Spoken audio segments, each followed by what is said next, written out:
Going on, guys? Daniel, I fix shit in your face. Don't forget to smash that like button, smash that subscribe button. I don't make these videos for me. I make it for you guys to help you. Help me. Well, it's free. All you gotta do is push a couple buttons and help me along. You know, I like making content when people are willing to help me back. I help you, you help me. This works great.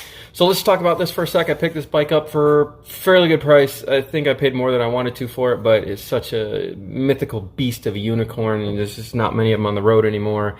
And these were the bikes that basically just owned the 90s and early 2000s. They won every single event that they ever put in at. So if you don't know about the CBR 600 F3 Super Sport, it was such an incredible machine. That being said, I found one for a good price. I probably could have got one in better shape for the same price, but I saw it and I was like, you know what, this thing has so much potential and it'll be a fun project. So I picked it up as a project. It ran, it drove, all the lights worked already. So what we're going to be focusing on in this is not so much the mechanical side of it, because the person I bought it from already redid the entire top end on it and all that stuff. So I don't have to do any of that. It's got upgraded coils, top end was redone, it's got 39,000 miles on it. It was a high mileage bike, but like I said, it just had a whole bunch of work put into it. What we're going to be focusing on is safety and cosmetics. So brake pads are shot. We're going to definitely place in the brake pads. I already gave the thing a really good cleaning. So from there, this video is going to take about a month. So by the time you see this, a month, maybe more, has gone by, and I've taken all the videos from all the days that I've worked on it, combined them into one, and sped up the footage. We're going to be putting a totally new plastics kit on it. It's getting all new ABS fairings. I'll post all the links for purchase down below and kind of explain to you guys how I was able to get things for the prices I was getting them for, to help you guys in case you choose to go this route. This is an iconic machine. It is like driving around a time machine. It's phenomenal. I love the idea of it, and I thought this would be a really fun video to do. So I am basically fixing this up the best I can on a budget within reason. I am spending quite a bit of money here, but I'm not going to make the bike 100% perfect, but it will look very good when I'm done. So I hope you guys enjoy the video. Let's hope that everything that I order works out perfect for this bike. You're going to see everything I take off. You're going to see everything I put on. You're going to see how I did it. I unfortunately am going to be speeding the video up, so when it comes to the fairings, you're just going to have to pay close attention, because I know there's going to be a lot of people like, oh my god, how did you do that? I'm not making an individual put the fairings on video, okay? I already know right now, I've done this before, it's going to be very time consuming to put fairings on that are from third party. It's going to be frustrating, and I'm not going to want to do all that on camera. Stop the camera, go, stop camera, go, stop camera, go. Too much, don't want to do it, don't want to chase that. So you guys are going to see the whole thing. Hopefully my camera on my phone is able to record for hours and hours and hours, and then speed all that crazy footage up times like 50, so that you can see how fast I blow through the project that took a couple months to hammer out. So let's get started. If you guys have any questions, comment below. Let me know if I can help you. I will. Don't forget to subscribe, smash the like button, show me some love. I don't make these videos for me, make it for you. Help me. I help you, help me. You know what I'm saying? So let's go. Let's blow a month right out the window in like 10 minutes. Let's do this.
Oh, a little halt in the progress.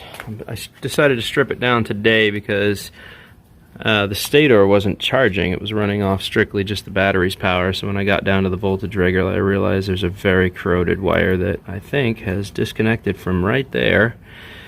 And that's why it's not charging. Something tells me if I push this in there like that and turn the bike on, I will probably get a voltage readout. So I'm just going to pull that connector, have a look inside there, and see if I can resolder that connector up. Yeah, so the stator is not working at all. As you can see, the voltage over time just continues to drop and drop and drop. So, and if I were to shut it off, it would climb right back up. So now we're down to 11.81 and continuing to drop. It's using the battery's power to stay running.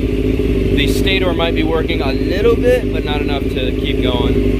If I shut it off, the battery will start to recover, see? Almost instantly, so that tells you how much draw is going on the battery. Oh, of course, as I suspected, you can tell that puppy burned. So, yep, that would be a good reason why. And that's probably because Buddy had open wires around stuff like this, making contact with things. This is why you tape. This is why you do a tape job. It's the exact reason why you do a tape job. So, yeah,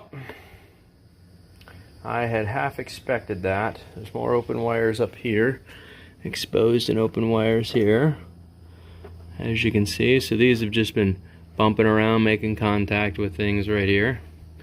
So, bro, who hot wired the ignition? Come on, man. A direct line to the battery, down to here, up into here, and then connect this to that and I get power? Who hot wired this? Look. That's why the bike's not charging, because you're getting reverse voltage back into the system. So if I connect this, it'll charge the battery, but as soon as you start giving it any kind of throttle, it'll start building up too much power, which then burn this whole thing out because somebody didn't hot wire the bike correctly.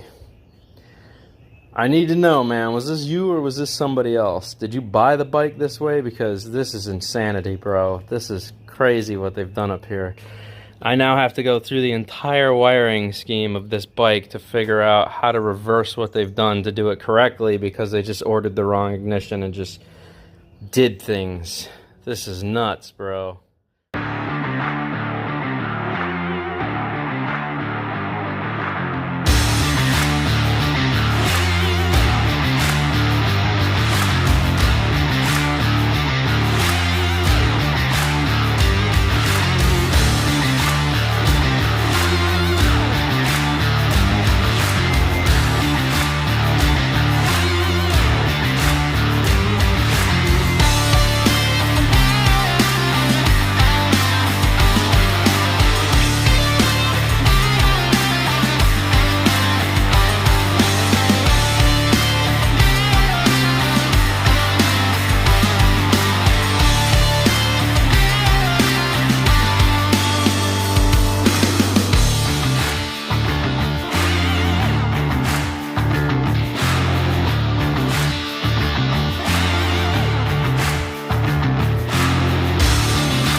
Okay, she's all stripped down. Headlight's been remounted. I can see that it's off center. So when I get the new plastics, I'll be able to bend all these bars back into shape how they should before we fit the plastic back to it. Then I need to go through all the clips, raise this stuff up, figure out exactly where this stuff's supposed to be sitting. I can see where the old connectors were, so I'm gonna have to try to piece that back together on both sides, see if we can get all this stuff to fit back in there how it should. So there might be some repair jobs going on there, but I don't want to align all this stuff until I have the metal back into shape. This will give me a chance to go through all the wires now and have a good look at things now that she's all stripped down. And then I'll order the plastics kit. I have to redo the ignition next and test this fan to make sure it's working. All the turn signals do work. So now that I've got all this off, it should be a lot easier to replace the ignition when it comes in and give the bike one very thorough look over, as well as clean a lot of the overspray that they did on here and clean up all the components, make the engine look fresh again, maybe even give it a little quick silver spray, quick freshen up on the paint, remove all this paint from here, remove the overspray from here, or just spray it as is, give it a good cleaning and then spray it again with some silver paint, bring everything back to life. So but for the most part, nothing looks too crazy here. So I'm just thinking that our real wiring issue is going to come down to these ignition wires, and I found that they are the ignition wires. So based on the color scheme, those are the original ignition wires. Everything else seems to be fine. So I did order the proper stuff for this, and as you can see, there's still different tank bolts on here. Nothing's correct up here, so I've still got a little work ahead of me to figure out what they've done. Too bad they couldn't just take care of the bike, you know. But the subframe is not bent, and that was my concern. This is just these little bars down here that you see are just to hold the, you know, engine mount in place a little bit, stuff like that. But even though it got kinked at the top, the engine mount still seems to be fine. So though it took a little bit of a tink right there, the engine still seems to be in alignment for the most part, so we're good there. It doesn't seem to be applying any oddball pressure on the engine, and the subframe isn't bent, which was my concern, so I don't have to worry about death wobble. So the thing does go in a straight line. I'm not going to even tamper with this bar because I don't think that'll end well. It's just not worth my time, energy, or effort to mess with it. I did check the radiator hoses. I went through and gave everything a good squeeze and make sure nothing's leaking. So we will be cranking this bike up because I see a minor leak right here. If you guys can see that, I do see that there's a little minor leak here that I want to address before I go any further. So that gives me a chance to look over the rest of the line, squeeze everything, make sure nothing's falling apart. So yeah, there you go. All the handlebars have been stripped, new brake lever's been installed, and actually I did order different levers. I'm still not happy with this lever because it doesn't quite hit the safety switch, if you can hear it. So, and this clutch lever is just garbage. I don't even know why somebody put that on there. So I did order new levers, and we'll give that a shot. I also ordered some stuff for up here. You guys will see. Like I said, I'm going to pull this bike together. It's going to look real nice when I'm done. You'll be like, what the hell? That's not even the same bike. Manufacturing date 1995, right there, boys and girls. So let's bring this old beast back to life.